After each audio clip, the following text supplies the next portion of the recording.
Wild, Wild, Wild West. All right, we're live. Gabe Polsky, man, thanks for coming. Yeah, thanks for having me. Thank you for coming. I wanted to bring you here. I saw your documentary a while back. I got a little screener copy. Honestly, I said, I'm not just fluffing you. I thought it was one of the best things I'd watched in a really long time. So, The Man Who Saves the World, that's it? Yeah. Question mark? Not The Man Who Saves the World, no question mark. That's about a guy who didn't drop the nuclear bomb or something. Yeah, that's another film. Yeah. Yours is The Man Who Saves the World? Question mark. Which, dude, I swear to God, Brandon, our mutual friend from Rough House, sent it to me, and I was like, all right, and I'm pretty like precious with my time. So if someone's like, hey, do you want to watch this 2-hour thing? I'm usually like, yeah, I'll watch it. But I read the tagline. I'm like, dang, that sounds kind of cool.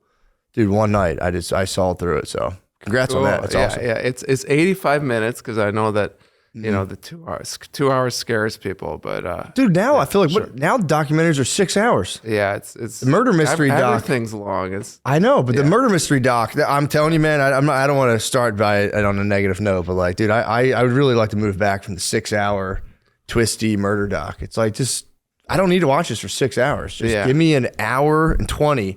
Hit me with a twist at the end. I agree. I'm the same way. It's like a full work day. Yeah. I'm signing up to watch this lady get murdered. It's like, dude, hit me with the facts. I know. Give me the facts. They're stretching, you know. They're stretching. Yeah, true.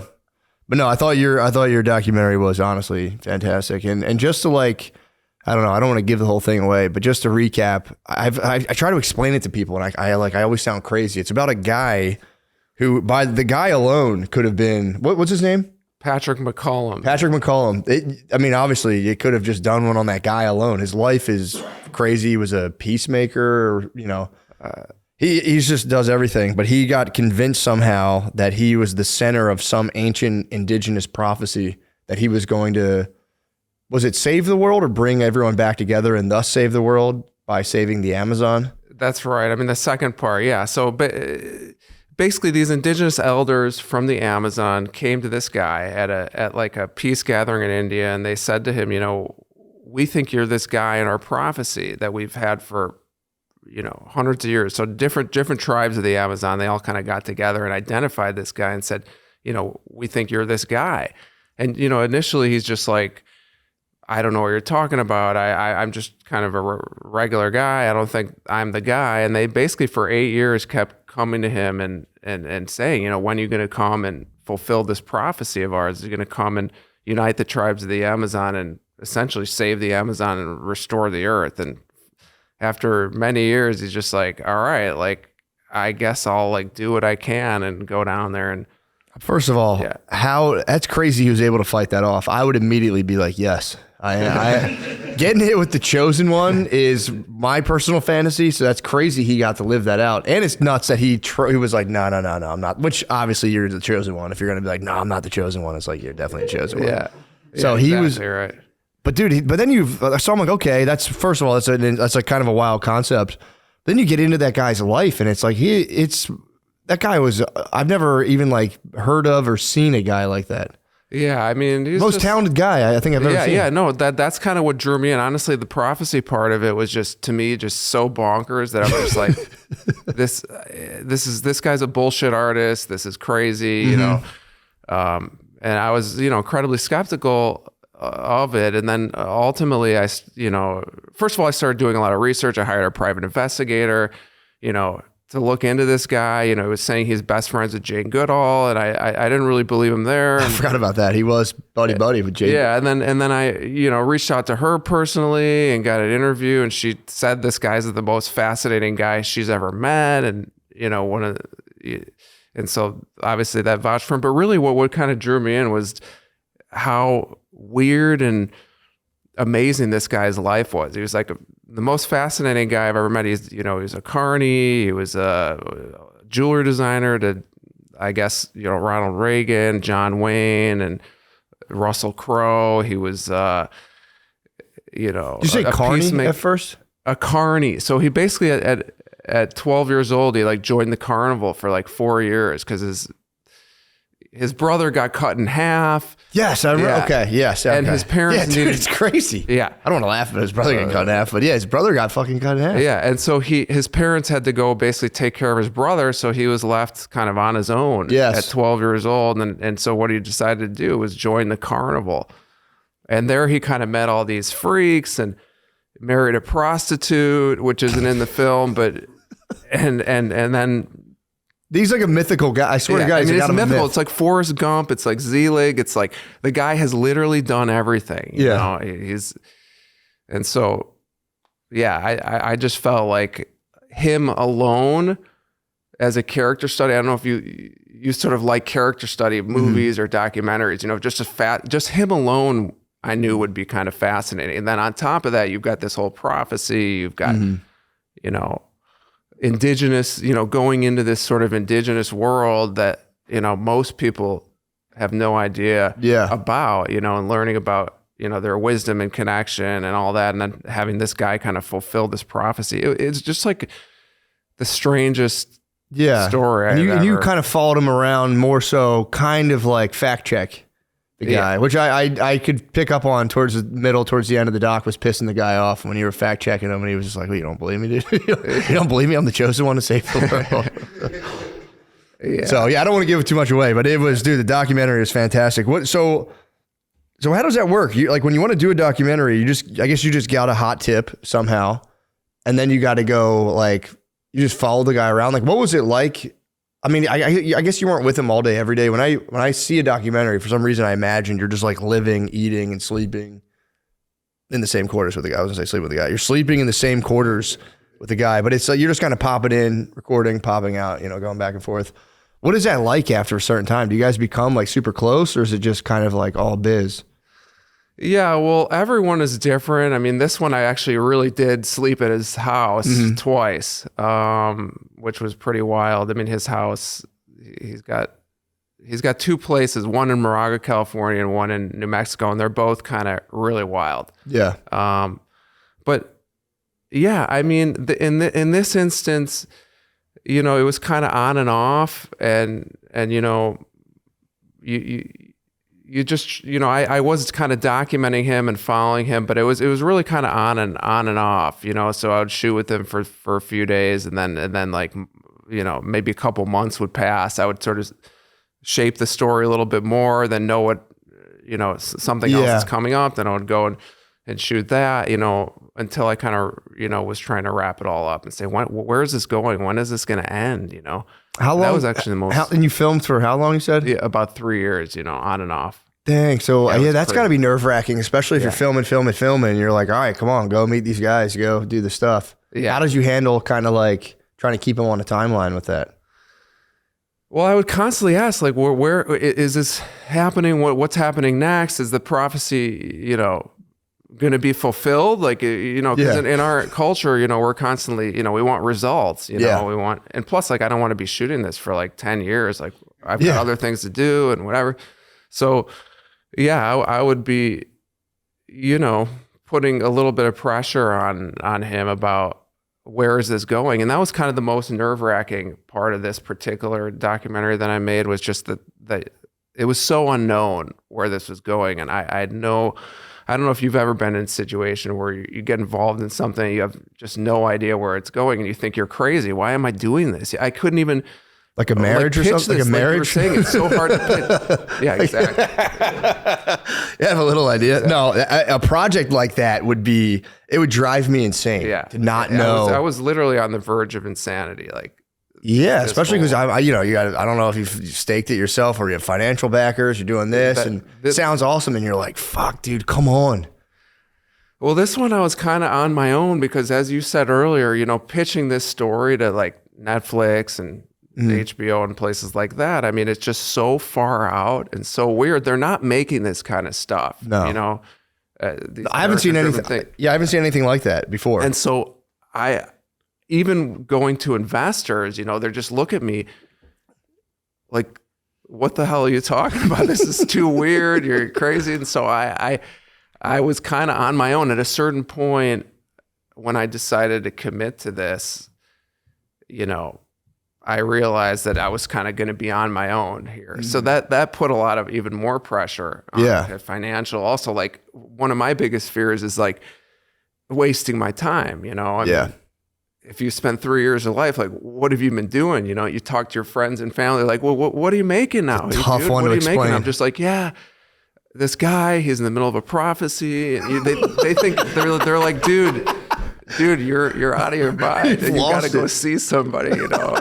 And so it's been hard to kind of, but I did see a vision, you know, about this film. No matter how crazy it was, I knew that somehow I could weave all these really interesting things together into something really meaningful and funny and really bizarre. It's like a trip. Yeah. This whole thing's like just going into like a psychedelic kind of weird trip, but that also, I think, you know, gives you a lot to think about afterwards. Yeah, and especially, and again, it kind of does too. And I'm actually reading a book right now, speaking of the Amazon, about the first conquistadors who like sailed or like went down, I guess in a canoe or whatever, navigated the entire Amazon River. And the author went down there because he always likes to visit like the historical sites or whatever he's writing about. And he said the Amazon in particular is like, he's like, it's literally like a magical world. And he's like, you know, there's obviously a lot of it's been like destroyed. But he was basically saying that if we do lose like the rainforest, we're kind of fucked. Yeah. Because it's like, it like retains moisture. And if you knock down the trees and plant different trees, they don't retain the same amount of moisture, and it gets hotter and blah, blah, blah, blah.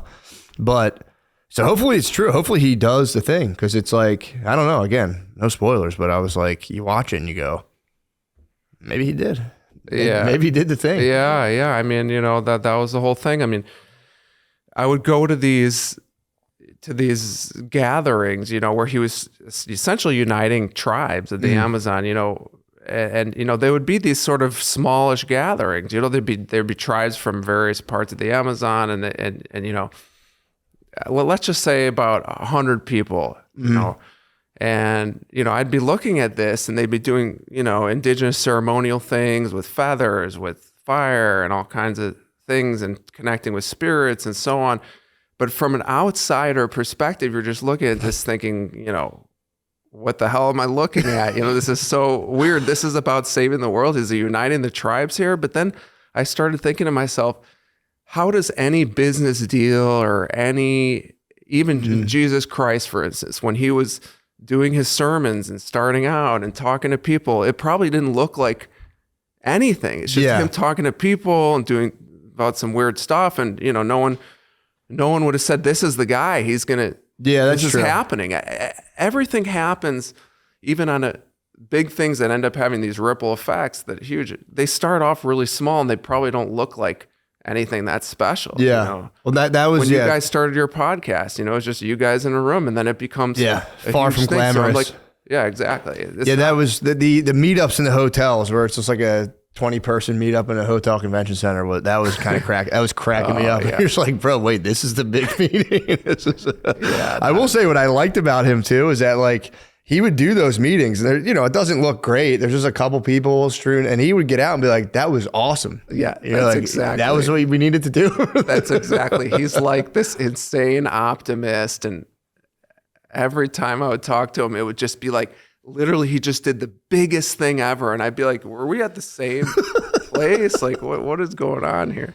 Yeah, no. I don't know have you met people like that are just like so positive and so, you know, almost in slightly delusional way, but it becomes kind of contagious and weirdly self-fulfilling. Yeah, it is. I on my good days, I can kind of do that myself a little bit, but then, you know, I slip all the time. Or I'll just go anywhere to do a show and be like, this is it. I fucked up. I'm done. I'm going to freak out on stage. I'm going to walk off. Yeah. Happens to me like 40% of the time. I'll be in the middle of starting a set and I go, well, I'm going to have to leave and everyone's going to be furious and I'm going to go home. I'm going to move back in with my parents. I'm on stage. This is the first like 7 minutes and I'm like, I'll just move it back in with my parents. It's no big deal. But yeah, I try to persevere.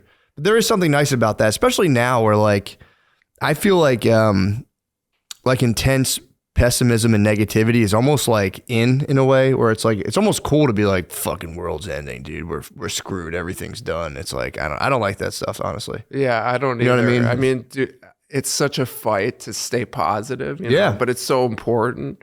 Yeah, man. You know, I mean, well, it's like, how do you it's do everything, dude. And once you start that negative talk to yourself, it's really bad, dude. And yes, it's literally like the worst thing you can do, but there's nobody, in my opinion, there's like no emphasis put on the responsibility of not being a gigantic bummer.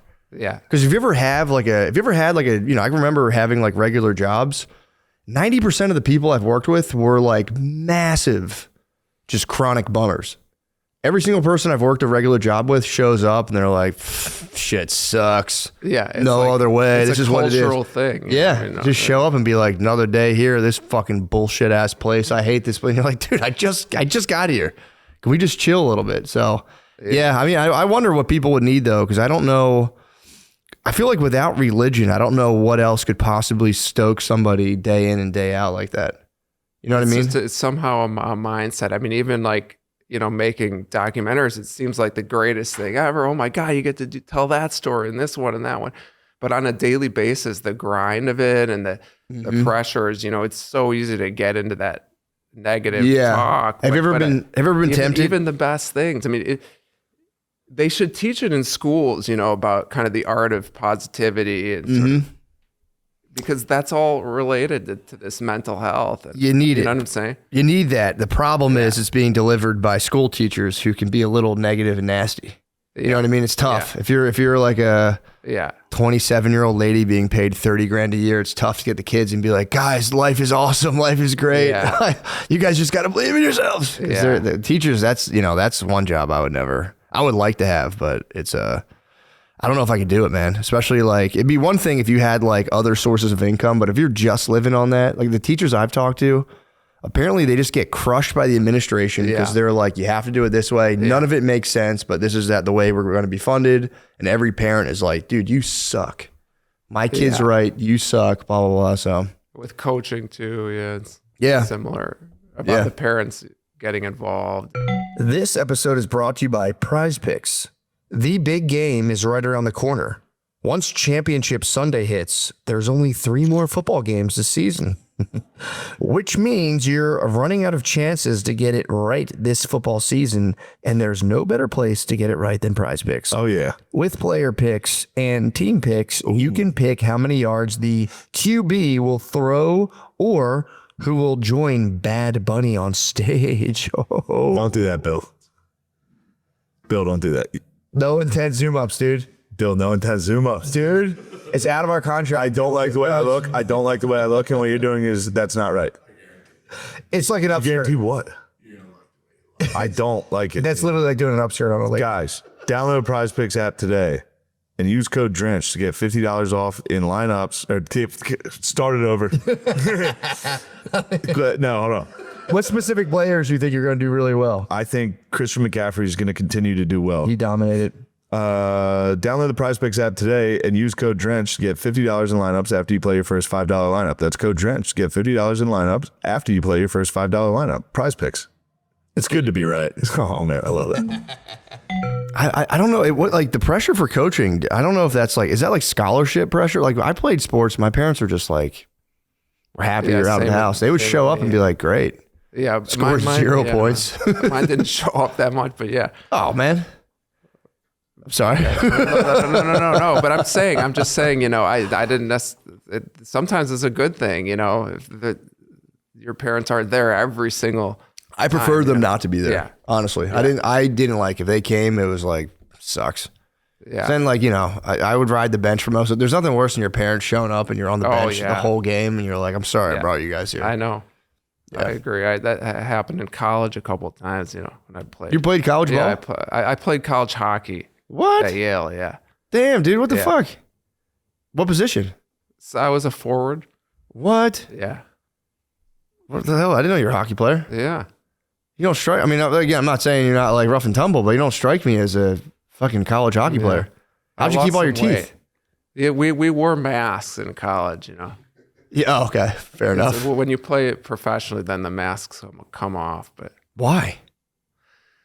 I don't know. I don't know why they kept that rule.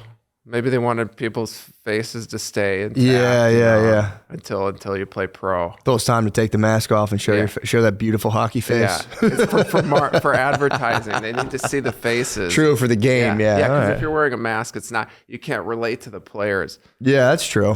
So what was the hockey grind like growing up? Because you must have played. It was that's tough. Yeah, Yeah, that's a it sport was- you play like yeah. early in the morning. Yeah, it was like anything, just such a huge commitment. But to find ice time oftentimes, like when you're a little kid, you have to wake up at 5 in the morning and Yeah. before school and stuff like that. I think a couple of times a week. Damn. But it was just like it was just a huge commitment your whole life. You want to be a great player. You want to play. Did you highest cop level. the scholarship to Yale? They don't, they give financial aid. So if they look at your income and decide what they to do with you, they're not allowed to just, I don't know about now, but back then, that's how they did it. But I got offered a couple scholarships from like Notre Dame and Dang. other places, but So you're nasty. I was, You don't want Those to. are You don't all want to toot your own horn. I get it. So how many documentaries have you done? I've directed 4 and then, made 5. Okay. So, yeah. What was your favorite one? You think? Well, this one, they've all been very different, but one that's kind of near and dear. We're talking about hockey. Well, I've actually done several that are somewhat hockey related, but I really love In Search of Greatness, which is about the greatest athletes of all time and about the nature of greatness, told from the perspective of the greatest athletes. And it's really about kind of creativity and about how, most of the greatest athletes, from Gretzky to Tom Brady to, Messi, they're not what we think they are. They're actually on a spectrum of like athletic ability and speed, and they're actually like worse than the average athlete's strength and speed. Gretzky, let's take for instance, I didn't know that. yeah, I mean he was like an anomaly. He could barely bench press anything. He wasn't very necessarily fast. Didn't have the hardest shot. But he was just, because of these weaknesses, he had to figure out, another way to play the game. And he just, was the greatest ever by far, because he had to come up with these compensation tactics. So he thought faster. The same thing with Tom Brady. If you look at his combine score, whatever. Yeah. So what I was trying to argue is that I think we see sport in the wrong way. We're not looking at the right things, and for me, it's all about like creativity and sort of what we do with our weaknesses, and that we can actually reinvent our fields by thinking about sport or whatever it is in a completely different way. You look at artists, it's the same thing. In order to reinvent something, you have to, it's not what you think. I know what you're saying. It's not all about like the 40 time. It's not all about blah, blah, it's blah. totally the opposite. It's about the mind and about creativity. That's pretty cool. Did you see the movie Inside Out 2? I don't know if you've watched that with your kids. I don't think I... Dude, Inside Out 2. About emotions. Yes, it's all about emotions and stuff, but there's a part in that where, it's all about the kid having emotions get out of control, and they got to find some like equilibrium, and that's kind of like the whole movie basically. But there's a part in the end of Inside Out 2 where the girl, Josh, you've seen this movie? This girl's having a tough time. Her emotions are all out of whack. She's obviously hitting puberty too, so there's like new emotions. And there's a part where like it all, like the thing you're talking about finally clicks, and it shows that like she's all like gung-ho, like I got to be the hardest and fastest. And then like she just gained some sort of peace in herself. And there's a thing where she's like skating serenely through the ice, playing hockey. And I started to cry. Yeah. It was just such a beautiful, it stuck with me for 3 days. Just, I was like, God, man, that was it. Cause there's so much going on in her life. And then she just was like quiet inside her head, and she was able to just like part through, like having fun rather than like gnashing her teeth. That's exactly what the point of this movie is. And in fact, my greatest memories of maybe in life are like playing hockey in an outdoor rink, just skating on my own, and just like that, enjoying kind of the feeling of it. And, it's magical. And that's what the essence of life is in sport too. It's just this feeling of freedom and being able to experiment. And it's the same with, I'm sure, comedy too. It's all about just that period of experimentation and just unstructuredness about it, that creates. Well, yeah, once you get in your head, it sucks. It becomes a nightmare. If you get in your head, and it becomes ritual. I got to do this. I got to do that. No, I was talking to, I'm blanking on the guy's name, Kirk Fox. Who's a guy, Kirk Fox is a comedian. He's in LA. And, I was at the mothership and I was just like in one of my little funks where I'm like, I had like started doing newer material. I had to work out the hour and I was just like, possessed, being like, this has to be good. And I would just go on stage and I could feel crowds being like, ugh, because I'd come out like, hey guys. And they'd be like, that's not what this is about. You should be having fun and making us have fun. And I got off and I was about to go on. Maybe I was between shows and I was just like talking to him. Like, I don't know, I'm just like fucked up right now about all my stuff. And he just like looked at me and he's like, who cares? Like, just go have fun. Stop being, it was such a simple, that's it. Such a dumb thing. But I like at the moment it hit me and I was like, God damn it, you're right. And I went on after that and had a blast. And I was like, I was doing a disservice to everybody else by being so self-centered and being like, no, I have to be the best. This needs to be great. And it's like literally a scourge. Like we all fall into that crazy trap, but it kind of comes back to what we were talking about earlier about positivity and just kind of having fun with things, and trying to find that somehow, because you get pulled back into that seriousness of the negativity, and you know what I'm saying? And you can't. Oh, dude, it's literally the worst. You can't perform either as well, No, it affects all things. I'm up the age now. I'm turning 40 in like literally a week, and I like clockwork now. Like I was. My whole life, I've been so cocksure in terms of erections. And man, like I'm noticing now, I'm like, dude, if I even think about anything else while I'm having sex, you know what I mean? I agree. Yeah. Like if anything else enters my field of awareness, if I start going like, what's this like? It's gone. Not even gone, but it's just not, it's not the dick. It's not the dick. It's gone. And it's like, it's been fun for me now being like, all right, how do I, what do I got to let go of? And maybe it's just going to get worse and worse as I get older. But that's that's an interesting one. I've never had that problem. And like, I mean, that's like a very, localized example, but we'll see. That'll be my next quest to see if I can somehow overcome that. But it's, plus like, if you're with the same person, it's a little harder. What are you talking about? What are you even talking about, dude? No, it's amazing. But I'm just powered by the strength of our connection. I have no idea what you're talking about. No, yeah, obviously, it's like, sometimes I find that like if you close your eyes and not that you still connected to your partner, but turn on the lights and put on earplugs. Lets you focus more. No, it does internally and sort of how you're feeling and less stimulus. So it that helps a little bit too. I think so. For me, I just eat pussy and I recharge. But the that helps. That's the move. I go, babe, time out. I need a water break. I need a water break, babe. But I agree with you, man. It's like, that's if I could somehow, if you think about distilling all of your life's efforts into like one thing, for me, it really is trying to figure out how to kind of spread the stoke as much as possible. And not even like, I feel like it gets a bad rap because there's that like vapid version of that where you're like in the mirror being like, you're a champion. Or it's like not that at all. No. It's like, no, you're a worm and you're pathetic on some level. But despite all that, you can still transcend that inside yourself and not be a total drag on your own life and, everybody else's. Yeah, like when people say, it's. I hear this saying all the time. Well, you got to love yourself. You got to love it. I can't quite. Did you ever try? I do.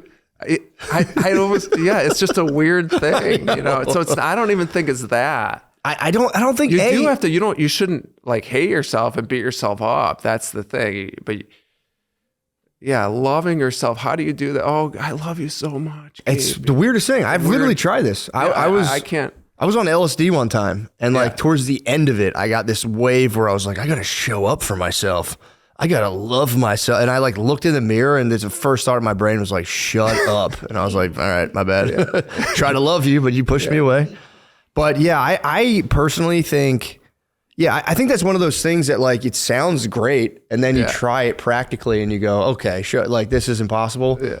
I personally think you should not beat yourself up like you were saying, and just rather than trying to play some weird mind game with yourself and like loving yourself, just go do something for somebody else. Yeah, that's the easiest.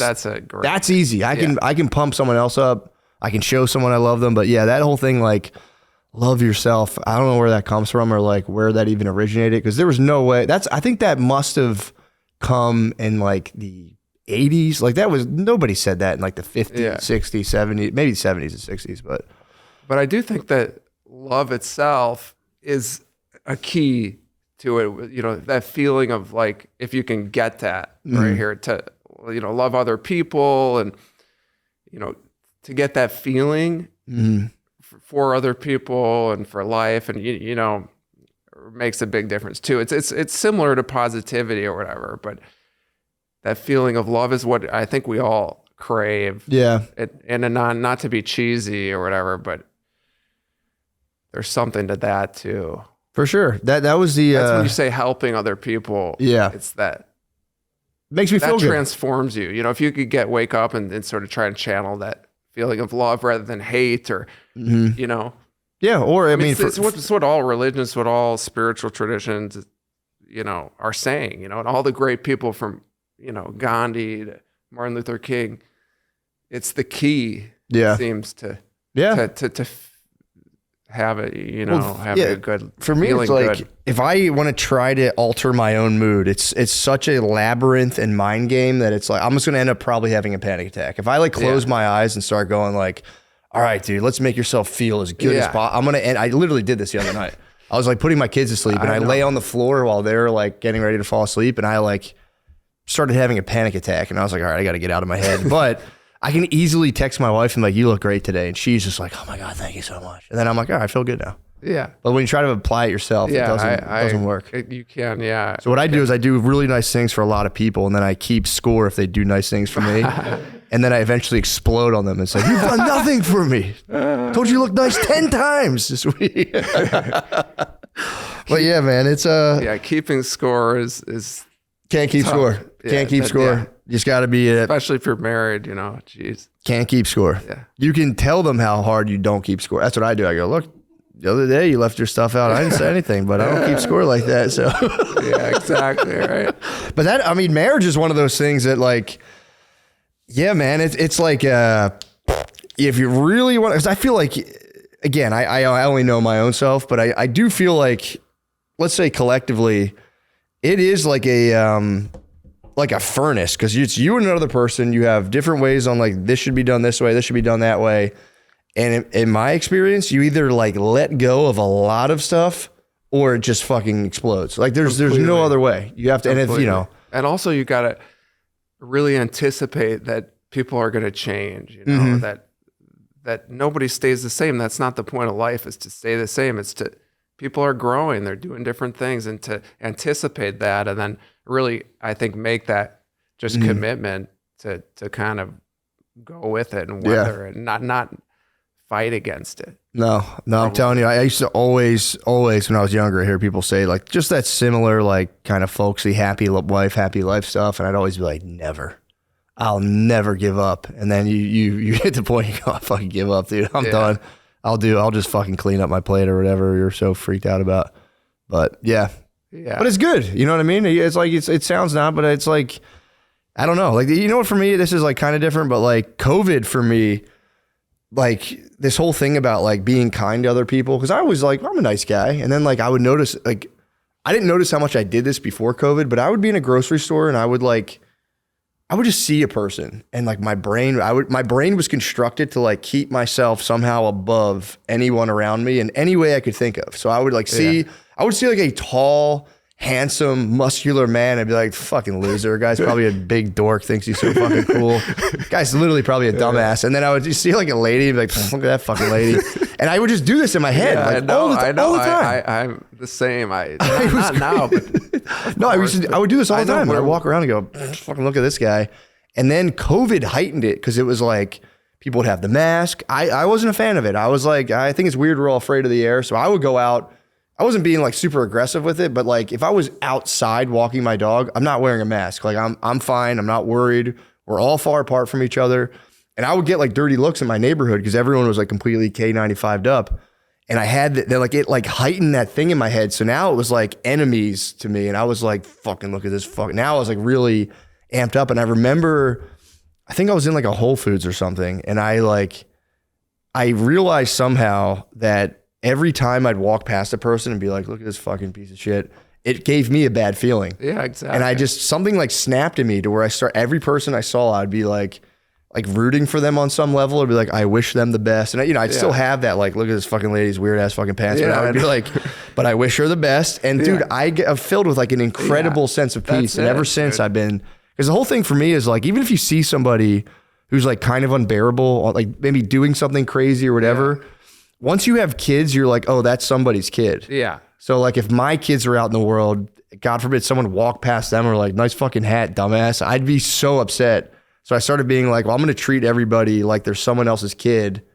And, and it's like, cause I would hope their parents would like want them to be treated nicely. And if their parents don't care if they're treated nicely or not, then they need even more kind of like love and careness or loving care, whatever it's called. And having kids really helps with taking that kind of perspective too, especially like with your own parents. Like once you have a kid, thinking about your own parents, how they dealt with you, and having a little bit of respect for that, being a dad and having a dad, Oh yeah. And other people too, like you're saying. But I don't know what that is. I had that same thing about judging everybody, and it's a weird, where does that come from? You can't, even if you're self-aware, you're like, why did I keep doing that? I have a theory, and it's my theory is that, so I think it goes all the way back to like, it's just a thing in nature. Like if you're an organism, you have to size everything up. Exactly. But if you're an organism, say, and like there's a bigger organism than you, you have a fear of annihilation instinctively. You're going, this thing's bigger than me. Now I'm going to die. And I think humans have so many dimensions to judge where it's like money, looks, success, it's like infinite. Like comparing. So if you sense someone somehow bigger than you, then it's like you have to somehow cut them down in your head because there's like a weird innate fear that pops up. That's my theory. Yeah. So you just walk around the day all day. And then if there's someone that like you can just completely slam dunk on, it's probably just a feeling of victory where you're like, this fucking piece of shit. So yeah, I don't know. That's my theory about that. But it doesn't help you. And the thing is you think you get this buzz off it, but I really think it makes you feel worse. Yeah, it does. It's kind of like when you're in grade school doing that, and it starts there almost. Oh, for sure. Kids making fun of other kids. And so you still feel like when you're an adult doing that, you feel like you're a kid essentially still. But I mean... Well, it's fun. I mean, if you're with your bros, it's fun. It's fun to mess around with your bros like that. But yeah, if you're out and like in public around someone who's essentially a stranger, and you're like, I know a lot of people do this, just start just absolutely ragging on people. I'm like, bro, you can't do that. It's not nice. Yeah. But yeah, that helped me with social with comedy though. Don't you always have to be observing and like, it's part of it is picking people apart or their idiosyncrasies, and I'll do it. Part of the. If I'm struggling on stage, I'll sacrifice a crowd member just because I'm like, I'm not doing well, and I'll just absolutely sacrifice somebody. Yeah. And I know I'm like, this is wrong, but I need this laugh right now, and I'm going to make fun of your hat, and I'm going to make you feel terrible right now so that I can continue. And I know it's not right, but it's, or you're doing it to yourself too, like about your own life and how. Oh, I do that. But if I that's an easy trick to get a crowd on your side. Just absolutely just crush somebody in the crowd. And then they're like, all right, any of you guys want this? You better start fucking laughing at me. Yeah. I will fuck you. No, that's how growing up, my family dinners were like that though. Like I was one of 6 kids, and we'd all sit around the table, and it was just like, it was a war zone. Like everyone would start making fun of each other. Yeah. Like my dad would get involved, and like he would just like, it would be one victim. You'd be, if the light turned on you, everyone would start just saying whatever they could to just completely humiliate you. Yeah. And you had to like strike out against somebody else, and would turn the attention on them. And it was like every night at dinner. It's probably how your comedy started. No, it could be. I don't know, but it's definitely that could be at least where that very critical negative voice came from, because you'd be eating and like, dude, you have 5 other people being like, look your fat legs, and you'd be like, fuck, you'd have to fire back somehow. Yeah. So it's not the best, but it is fun. I don't know. I do think it's fun though. Like fucking with people, if they're, I don't know, even when they react negatively to it, it is so much more fun. If you catch someone who takes themselves so seriously. Yeah, I know, right? I'm kind of like a bloodhound for that. If I detect somebody's kind of like getting like pissed like that, I can't help it. I'll start like needling and messing around. Yeah. But when we were kids, my friends and I would just kill each other. Like, I assume it's like in every circle when you're a kid, we just kill each other. Yeah. Over and over. It's part of the whole. And then, but people would laugh, I mean, it's funny too. That's a difference. If you got to be able to take it. Yeah. Because that's my mom's big critique of my dad loves giving it out, but if you get him, he's just like, you guys are assholes. He doesn't like it at all. Loves dishing it out, can't take it, which I think that's probably everybody, but nice, man. So the sports doc. So you're talking Gretzky. Who else is an example of that? There's Tom Brady, Gretzky. So Rocky Marciano, who was one of the greatest, obviously, boxers ever of his time, was like, really short. He had no reach, but he developed this style, where he would just really, like Tyson had this too. He would get close. He basically was undefeated, and he would get close and basically like hit from up close. He would just keep, stay in your face. Yeah, exactly. And he was undefeated, but his body was like, was not meant for heavyweight boxing. Yeah. You know what I'm saying? He was short, not very heavy, and had a short reach, but developed a style like Lionel Messi. I mean, he was also shorter than most people. He had this, human growth issue where he like wouldn't grow when he was a kid and had to get testosterone. But he was, he also developed this flea-like style of like, deking people, and he was so good with the ball and smart. You know what I'm saying? So he had that deficiency, but he overcompensated in other ways. I mean, you go through even Jerry Rice. So he's one of the best receivers in history. He said he wasn't very fast, but he basically memorized timing and routes so perfectly that it gave him that, competitive advantage because he was in the right place at the right time, knew exactly when the ball was coming. You know what I'm saying? Yeah. I'm just thinking of other. No, that's really nice too, because especially like with little kids, I've noticed it's like, maybe it's always been that way, but like I'm just noticing now because I have kids. But there's like a serious paranoia about any even signs of like, is this kid showing any developmental delays and blah blah blah. And people really freak out about that. And it's nice to think like, rather than trying to like force my weaknesses to become something they'll never become, how can I kind of, adapt and kind of, play to my own strengths and weaknesses? Like even like Greg Maddux, I was just thinking, I mean, he's not even in my film, but like same thing. I mean, he sort of doesn't really look like a baseball player. Like he's a little bit schlubby. He's not that tall. He's not that strong, but his accuracy and his ability to understand batters and, was on a whole nother level. Yeah.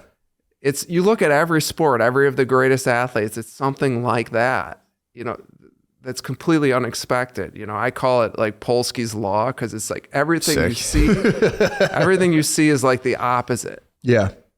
That's pretty cool. You coined that? Paradox. I did coin it. Damn. I say to my family, I don't like, well, now here on the podcast, but what? Just that I don't like to be like a douchebag, Why? Coining, no one else is going to do it for you. Yeah. You don't do Polsky's law. People are going to take it and they'll call it maybe McCusker's law. Everything you see is the opposite. Yeah. So what is the law again? You're saying everything is opposite as what you... Everything is the opposite of what you see, what you think. So if somebody's like happy all the time, like smiling, they might be, the saddest people. Gotcha. You've seen things like that, or, these sort of paradoxes of opposites. Yeah, like the surface, the thing you present is, the reality is probably compensating. Yeah. Hey guys, real quick, I have some shows this weekend coming up. I'll be doing live stand-up comedy. I'll be at the Belding Theater in Hartford, Connecticut, January 23rd. That'll be Friday. Saturday, I'll be at the Egg, the Hart Theater at the Egg in Albany, New York. Both those shows are almost sold out, so please come. And if you want to come, there's a few tickets left. Also, I'll be in Las Vegas, then Denver, Boise, Idaho, Salt Lake City, Cleveland. Just go to mattmccusker.com. There's a bunch of other places for tickets. Thank you. I'll be in Helium, Atlanta tonight, Thursday through Saturday. Please come if you can. If I know the weather's going to be bad, but I'll still be there. So please come. SeanGardini.com. The link is below. Thank you very much. I'll be at Dallas Hyenas the 23rd, which is Friday, or in Yellow Rose Cane on Saturday. Panties in Your Mouth podcast. Come on, guys. Fair. Did you ever see the guy there's a guy on Instagram who does facial scanning where he'll be like, all right, this guy has this kind of face, and he has all these funny names for this, like tree face, block face, and it's not like a derogatory thing. He's like, these are the facial structure terms, but he says like no one's two eyes are the same, and he'll be like, so he'll cover up the left eye, and like the right eye is the eye of the father, and that's your secret hidden self, and like look how afraid he looks in this eye, and they cover this eye, and they'll be like, this is the eye of the mother, and this is like your outward personality, but it looks like angry. It's really kind of fascinating. Wow. And when you see it, it's like it's not complete bullshit because like everyone does have like slightly different looks in each eye. I've been in the mirror nonstop the last couple of weeks just trying to like see which side that is. which eye is what and like what it says about me. It's kind of a terror that he like looks at people's faces and he breaks them down to a T. And some of the people are people he like knows nothing about. And then the producer goes, "Oh, this guy like killed his entire family." And he goes, "Well, yeah, I told you he looked kind of fucked up." And the craziest thing they said, there's a term called I forget what it's, but it's called whites on three sides of the eye. So like when people have a lot of white showing underneath their eyeball, he's like, that's like a giant red flag. Because he had done the guy, I forget his name, the guy who killed his parents, Nick Reiner. He did a facial analysis of that guy. And that dude's eyeballs are like you see a lot of the whites under his eye. So I've been on the lookout for that lately. But it's like a Japanese saying for whites under three sides of the eye. And it's like kind of a, like, if you see that, be careful. Oh, wow. That is cool. Sanpaku? Is that what it's called? Oh, yeah. Sanpaku. Whites on three sides of the eyes. Yeah, I feel like all those serial killers, they all have that look. Yeah. I don't know if we're if that's a stereotype. I don't know. But they do have, I don't know if it's like, they took too much acid or whatever. Could be. Yeah. The funny thing was, I heard about that whites on three side of the eye thing, and I kept saying to myself, like, I would hear people be like, oh, I just did like a bunch of ayahuasca, and a lot of them would get this wonky look in their eyes, and it's literally, it kind of looked like you could see a little bit underneath, and I could never like pin down, like, what is that about that? But it was like I don't know. Yeah, I've done. Have you done ayahuasca? Yeah, do I have that? How do you? No, you don't have that. You're free from, what's it called again? Tanasaki? Yeah. Sanpaku. What's your thoughts on ayahuasca? It's, well, it's very mystical. It's opens kind of like a portal to different dimensions that, it's very hard to describe, but it's very mystical. It's beyond opening a portal to something that you can't experience without, taking ayahuasca. Imagine, God or somebody saying, let me just show you this new dimension or several of them of what's possible in the mind. And you're just like, oh my God, this is insane, to have an experience like this. Sure. And part of it is, and I can't confirm this, but is the healing of past traumas, and you're throwing up, you're purging, you feel better afterwards. It's not that I didn't do it because necessarily I'm looking to get healed or anything. For me, it was more of a curiosity and just sort of a deeper understanding of who are we, what are we doing here, what is all this, Yeah. And it's just, if you're somebody who is curious about reality and mysticism and sort of understanding deeper about reality and stuff like that, I think it's fascinating and enlightening in that way. You don't go, I mean, it's definitely still confusing because it's like you're opening into this portal and you're just like, what the hell is all this? This is incredible and crazy and strange, and you know what I'm saying? But it's not like, oh, here's the answer to life. For sure. Some people do say, oh, I was told this, and I met Jesus, or I don't know what happens to them. For me, I can't say that I have a lot more clarity about everything, but it gave me a richer feeling about life and what's beyond what we can see. Yeah. You know, I don't know if you've ever, I've done you get like, that with mushrooms yeah, or so acid. that's what I was going to ask you. How does it compare to like a super high dose of mushrooms? I don't know if you've ever done. It's a different almost dimension. You Really? know? It's like, mushrooms, you go into in one dimension, which is like, I don't know. It's also saying, mystical. Yeah. You're in a portal. You're seeing things that are you could never imagine, But ayahuasca is like even a little bit of a different. Each plant has its own almost world or something. Did you feel like out of body, or was it you're just looking around at stuff? Kind of, but you're just in another world. You don't even feel a part of your body. You're just almost going into other dimensions with different patterns. You feel like almost and again, and everyone has different experience, but I felt like I was in some kind of strange matrix of patterns that were, and the patterns would sort of tell you stuff in a way, or how many times did you do it? You'd have these feelings, Yeah. How many times did you do it? I've done it like 7 times. Really? Yeah.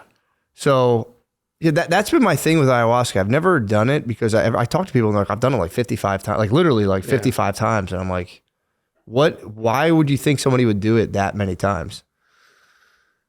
Well, why would somebody, I don't know. There are people do it for different reasons. Some people, they just need to get healed, or they're trying to get to something. They're trying to, it's a medicine. Some of these shamans or people in the Amazon, they're doing it thousands of times, So for them, that's not a big deal. It's just part of daily life. They want to access the spiritual realms, They want to be close to that, because there's a lot happening right now that, we're not perceiving, we're not seeing. Some people can be in both worlds at the same time. They can be in this reality, but also experiencing, this spiritual reality at the same time. The question you asked was, why do they need to do it that much? I've also noticed that people can do it 1,000 times and they're still kind of the same, which is, I don't know, are you trying to change so much, or? I see what you're saying. It's like looking at it from like a cure perspective, where it's like, you hear I've that. seen people get better mostly, mostly you get better. That's cool. Of a person. Mm-hmm. That's nice. Yeah. So if you're somebody that is just like constantly depressed or has negativity, just, generally. Well, Will Smith, they're better. After the slap, I think he had done ayahuasca like 30 times. Really? I swear to God, he did. He came out of the ayahuasca portal and just slapped Chris Rock right in the face. Wow. I could be. I don't want to be wrong about that, but I read his book, and he was like that. He claimed like that was something that came kind of for like the right time for him. But yeah, that makes sense. Yeah. So it's not like a cure all, but it definitely, because I agree with that. Like with just doing like mushroom. I've only ever done like mushrooms and acid and stuff. Have you done it like in a party setting, or more just like, look, I'm going to go deep. I'm going to go on my own. And I don't like the party setting. Yeah, I don't like that. Although I took acid at a concert and it was awesome, but that was sick. But but I prefer to like lay down somewhere quiet and do it. That's how I did the mushrooms, and it was awesome. Yeah, it's great for me. It's like, it's awesome. It really does like shape for me. Like in the experience of it, you're like, oh, I figured it all. When you're in it, you're like, I figured it all out. But in reality, for me, it does like shave edges off slowly. So maybe I answered my own question. That's why I do it 55 times. It does feel like it like shaves off edges slowly. But it's like a 2%. Like weeks later, once like the afterglow, all that stuff wears off, you're like, oh, I'm still the same, but it has like shaved off a lot. Like the mushrooms, it works your subconscious, really, and it helped. The mushrooms helped for me realize how much I didn't realize how neurotic I was. Like I always knew I wasn't like like not neurotic, but when I took those mushrooms, it was like the 5 grams. I like laid in bed, that whole thing, and kind of blindfolded and all that. And the day of, I was like picking out clothes, like, all right, I'm gonna like wear something comfortable. And there was like, I was looking in my closet, and there was like stuff I had gotten a long time ago from Goodwill. And I would look at shirts, and like, that could be like a dead guy's shirt. And I was like, I'm not wearing that today. Like I didn't realize. And then when I did it, it was like, it just really just kind of like, I always tell people, it feels like there was like like your own frame of awareness is like a football helmet you can't take off. And it was just like, take it off. And I got to like look at it, and I was like, dude, I'm fucking nuts. And then I was like, oh fuck. And then, but it was good. And then like, or I'd like wake up in the middle of the night to pee, and I'll just get like rushed with the most insane thoughts of like, I got to get back to bed right now if I don't fall back to sleep. And it's like, it just kind of like deaded a lot of that stuff, that was like nice. Yeah, So. and it's hard to. Sometimes you'll feel like you've got the key to life. It's right there. I figured it out, and then literally like 2 seconds later, you forget. What just happened. You forget. Yeah, everything. It's amazing. You have the most incredible experience, and a day later you just can't remember anything. Yeah, that's a weird thing, but it does go into your subconscious. That's true, and I do think it'll be nice. I've said this before, but it'll be nice for people now who like have to confront death. You know what I mean? Yeah. Like when you're getting older, it's like like that's gonna be a godsend, because before it was like you just had to like smoke cigarettes and like watch TV, and that's like a really gritty way to like die. You know what I mean? To try to like contextualize your death and like come to peace with it. So yeah, I think that'll be a good thing for a lot of people. I think that like, did you get this sense when you did psychedelics that like somehow this is where you're going, like after you die, like into this kind of dimension, or no? I that mean, it kind of would prepare you for. I didn't get that feeling, honestly. I honestly, I just more so get stuff of like, mine's more about like life, about like, this is just kind of what life is, and blah, blah, blah. But but no, I've heard people say that with DMT, like, oh, like now I know, like. It did feel like that with ayahuasca, that like somehow that I'd been to that place before, this weird dimension, that I've been there many, many times, Mm-hmm. And so I do feel like that might be where you're headed, Yeah, that's plausible. I mean, I agree, man. That's the one thing of like just having some form of religious or spiritual sentiment, like whatever, sentimental. I don't even know the words. Sentiments is the word. Just having something to be like, I'm not going to die and rot in the ground for nothing. You know what I mean? Like my life is a meaning. Like it's so bad for you. And I remember reading, I think it was Carl Jung was saying that like he had, I think that's how AA kind of started, where he met whatever the guy's name was, Bill W., and told the guy was like, dude, I've tried everything to get off alcohol. I don't know what to do. And he was like, yeah, dude, you're like 35. Like if you don't somehow come to grips with like some concept of God, you're toast. And he's like, every person I've ever worked with, that's kind of the X factor.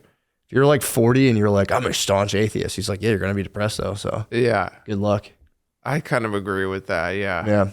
Or some spirit, some creator, something. I mean, we're here for some reason. I mean, yeah, and it's, we're well, it's funny. People like, that's just a childish superstition. It's like, I can face it by myself. It's like, fucking good luck, bro. Yeah, I can't, exactly. I can't handle that. Yeah. But yeah, well, that's cool, man. That's how long, when did you start doing, like, when did that kind of come into the mix? I think actually during this process of making this film, that makes sense. Yeah, exactly. But I've always been super scared of it, because when I was like 12 years old, I smoked pot, and I totally freaked out and thought I was crazy, and just like for a good 6 months, like I had a panic attack and was still like just in shock. It totally tuned me up, and I was just like, what the hell? It was devastating. And so after that, for like 20 years, I was afraid to do anything. Like, wow, if pot, you know what I'm saying? Like, so you went from like anything, nothing for like, I mean, obviously, alcohol and stuff like that, but because, weed was so like insane for me of an experience and shocking. And what was the bug out like at 12? Because I used to smoke weed when I was younger, and I was chill. Wow. And later, I did do it one time and it was chill, and then I did it again and I just completely lost it. Like, it was just like a panic attack. I wasn't prepared for the psychedelic aspect of it. I mean, it was just like really, I did a lot of hits, and just everything was like this. And I thought I was going to die. I thought I was going crazy, literally, for whatever. And it was so traumatizing that for months I was just like, is this real? What is going on? Yeah. And no one knew like what to do. They thought I was like crazy. And you couldn't tell your parents. But I did tell them. Did you really? Because I was just like, I need to go to the hospital. Like, this is, Dang, what'd they Something's say? wrong with me. They had no idea what to do. I mean, gradually it's dissipated. Yeah. But I still never felt like my old self. Mm-hmm. You know, and it really kind of tuned me up and made me feel like very vulnerable. Yeah. And Shit, sorry. yeah, that's all right. Yeah, And dang, that's crazy. And so since that point, I was like very, terrified of losing my mind, you know. Mm-hmm. But ultimately, I gained enough courage, you know, in the last few years to like, you know, I was just so curious that I wanted to try it, and I kind of started to. That must have been fearless, terrifying then. Like absolute, like, and I think everybody's a little bit terrified of these, you know, these plant medicines or mushrooms because, you know, everyone's afraid of losing their mind, you know. Yeah. True. But I think part of it is that's what we kind of need to do. You know, that this world is, It's rough. yeah. I've been just for like, you know, as you're doing a podcast, you go, I should know like what's the top 10 news stories right now. And I've been like grokking being like, yo, hit me with the top 10 news stories. Yeah. So scary. Everything Yeah, you read I know. is like really bad. Yeah. And it's like, fuck, this is, you know, and it is funny. I mean, it's one of those things where it's like, we should just get along, but it's like, there's gotta be something we can do. This is kind of nuts. When you read every story, it's just like, the technology's too good. We can't keep fighting. The technology's too strong. Get into like bioweapons, all this other shit. And it's like, dude, we gotta be nice. That's literally we're gonna die. Yeah. Like, we're all gonna die in like a hot, nasty flash, and it's gonna be pretty sad. And going back to the movie, I mean, you know, I guess what I learned was that a lot of these indigenous prophecies kind of were all saying the same thing. So for the past like thousands of years, they've been saying, you know, at this time, the world would be going through incredibly difficult place, like cataclysmic kind of things, and that it will be in such a bad place that, you know, we're going to really need indigenous wisdom. Go back to the original, they call it the original order, go back to the origins, you know, of indigenous wisdom and connection to the earth that we're going to need to basically save ourselves. Yeah. You know, part of that is connection to, you know, the earth, listening to the earth, listening to all what's going on, and then behaving in the right way. I don't know. It's I mean, it's fair. Especially when here we're gonna run out of water. It's like, fuck. Yeah. 3/4 of the water, it's all water. Yeah. Fucking use it up. But yeah, that's yeah. I mean, the thing that freaks me out is I think human beings need a cataclysm. If you're not going to like completely like rock your socks with psychedelics, it's like, well, reality is going to reach a fever pitch so hard that like it's either going to be like a plague. You know, COVID was like a minor, that was like a little bit, but like, I mean, it's nothing like, you know, like the Black Death in Europe. That was like a real kind of rock your socks moment. COVID was like scary, but, you know, it wasn't like, you know, a ton of kids dying. It was still like the elderly, which is like, you know, sucks, but it's not like as gripping, I would say, as like every, you know, 10th kid fucking dying, which is like, maybe we'll never have that again because of medicine. But yeah, it's I do worry that humans need another big old cataclysm to kind of like be like, all right. And that, I think now, like, God knows what that could look like. If it's not a natural disaster, if it's like a man-made cataclysm, that could be rough. Yeah. And it's for like, for what? It's like, you know what I mean? Like, what are we doing here? Yeah. I mean, I don't know. Yeah. The reality is definitely getting weirder and weirder, you know, right now. Yeah. In the world. And it's just an understanding reality, understanding, you know, what to believe, you know, that's kind of, these are big themes in my movie too, is just what stories do we choose to believe? What do we believe in this kind of chaos, you know? Yeah. You know, it's true. Yeah. I just read the news now and I just prayed none of this is true. I hope it's all fake. I hope it's staged to scare me. That's like best case scenario. Then you look at it like, now these are probably a bunch of psychos fighting, and, you know, so we shall see. But Gabe, thank you, brother. Thank you, man. And, dude, definitely go check out the movie. It's called The Man Who Saves the World? ? And it's, dude, I'm telling you, I liked it so much. As soon as I watched it, I was talking to Brandon. I was like, dude, this shit was awesome. Where'd you get this? So you did a theater run in it, right? You released it in theaters? Yeah. So we're still in theaters. We're doing basically like a tour, like a comedy tour. We're basically, been all over the country, and So people at the end of the month, we're doing 4 cities. We're doing San Francisco on the 27th, and then Oakland on the 28th, and then Boulder on the 30th. This is January? Aspen, January. Okay. Nice. And then from there, what are the plans? Just keep Yeah. So putting out, so we're kind of building, this grassroots,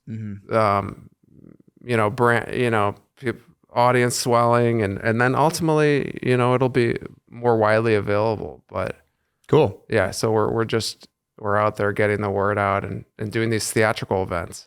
Nice. What do you have? Do you have anything down the pipe or We're going to be in Austin, by the way, February 26th. Oh, there you go. Yeah. Nice, man. Do you have any other projects you want to work on? Or I'm so focused on just taking care of this that it's kind of my main focus right now, is just making sure that this is released well, and then I've got a bunch of other things I'm sort of thinking about. Cool. Yeah.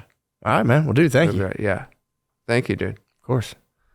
Watch new episodes of Matt and Shane's Secret Podcast on Spotify. Do it.